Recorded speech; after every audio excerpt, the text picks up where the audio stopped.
We are told that Manchester United and Borussia Dortmund have reached what's been described as an outline agreement for the loan signing of Jadon Sancho. Willingness from all parties to get this deal done. Important details still to be resolved and no timescale on how long it will take. Gents, I know that Borussia Dortmund want to get this done so that Jadon Sancho can join their training camp in Marbell as soon as this weekend, but there's no guarantee at this stage it will be finalised this weekend. But Stephen, if it does get done, good move for all parties for you? Everybody be delighted. I think the loan move suits this for United as well, because they're going to want for his stock and price to come back up, and they need him playing football at a decent level to achieve that. They don't want to be selling him at cut price for what they paid for him well. So him going off and playing for Dortmund, if he is successful and does well and gets back to those levels, will mean a much better fee they could actually acquire for him in the summer if they want to sell him. Also for Jadon Sancho, he's probably looking at it as well, you know, like Gary Neville's mentioned for the new minority owners, it is a bit of a 6-month audition for Erik ten Hag. So is Sancho and his representatives thinking, look, have a great loan spell. You might potentially be at Manchester United longer than the current manager. Now, that sounds a bit mad at the moment, but things change so quickly in football. I mean, Manchester United could look very, very different come end of May, June time. Yeah, absolutely. And like I said, if Ten Hag, if they continue on in this vein of form, there's going to be a lot of question marks about his tenure there and how long he's going to be. And if Sancho goes off and does really well, there's a possibility to bring back a player that's been performing at a high level and bringing him back in the squad in the summer and see how he fits in with the team and the squad again. And, you know, as football, things happen so fast and things can change in the blink of an eye. Stephen, there's no sign of a reconciliation at the moment between Erik ten Hag and Jadon Sancho.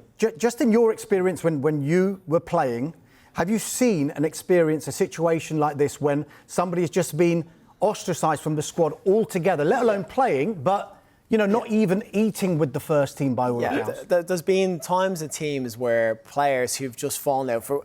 It can be one of two reasons. The manager has fallen out with the player and the player is no longer involved, or the player is desperate to leave, so they've pushed to one side. And that often happens. You see a player is desperate to get a move and the manager realises he doesn't want them part of the squad anymore. He puts them to one side and leaves them to either get the head right and come back involved or stay off to the side. And there's been players that managers have just decided, I don't want to part of my team. I don't think they're a good fit for the criteria, for the atmosphere around the change room. And they'll ostracise them to different changing rooms, back down with the kids. You know, it happens. This does happen in football, and it happens more regularly than you would think so. I've never seen it with a player of this high stature and price and value ever really before, because the amount of money that Man U invested in him, for them not to find some common ground to get him back involved is crazy, I think. You're not naming any names, are you? No, not at the moment.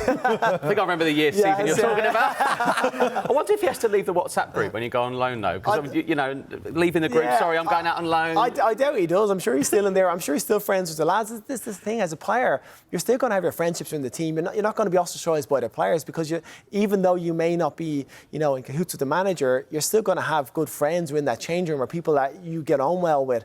You know, they might not be seen eating with you every day in the canteen because the manager might think you're on their side, but you're still going to have friendships and mates that you get on well with, and it's part and part of it. But this is something he has to go and get himself back to a level where he's comfortable playing, get him back pushing for England, because we all know what a talent he is. Yeah, as you mentioned, it does look like a move that could work for all parties, particularly because Jadon Sancho still got 2 years left on his contract. United have the option of a further year, so potentially until 2027. A player that doesn't have that long left on his contract is Anthony Martial. Only 6 months left. No sign that Manchester United are going to trigger the one-year option in his contract. There are interests from Saudi Arabia and Fenerbahce as well. What have you made of the situation with Anthony Martial, and is it now time to go their separate ways? Yeah, it does feel like it's run its course. A player that always threatens to look like, oh, there's something there. He's going to be a performance. It's finally going to click, and it just hasn't happened. He's never hit the numbers. He's never hit the level that everybody expected, or what his talent really expected of him. So for Man U and for him, I think at this point, I can't see how they could possibly renew his contract extend unless there's an option to keep him on and get a bigger fee from him, which I can't see that happening, because again, he's not performing at a high enough level to warrant the fee that they probably want. So I can see this just running its course. Whether he stays till the summer, if they don't get players in, they need to hold on to him just for numbers. I don't think Man U would be too unhappy with that, but realistically, you can see him going. Yeah, because the issue the United might have if they do trigger that option is that he could sit on these big wages and see out the final year. It's an ideal situation for him. If Man U trigger your contract, you know that you're in a position where you don't have to go anywhere. If you want, you could potentially go on loan, but you're still going to earn high earnings where, you know, unless you go to like Saudi Arabia, no one's going to match the wages he's probably currently on at Manchester United. So, you know, from a player's perspective, you know, and the mindset that he would, if they were going to do that, that's not a bad thing for him. Man U, can you really see them doing that in this current market?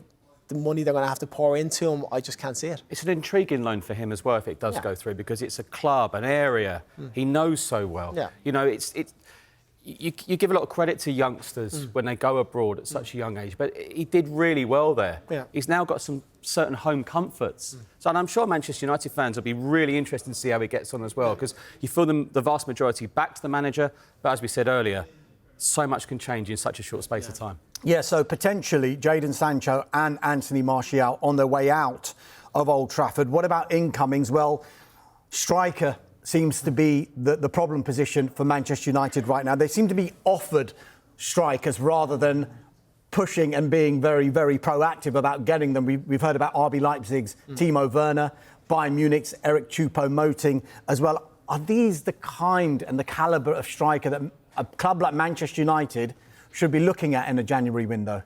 Well, a club like Manchester United 10 years ago, no.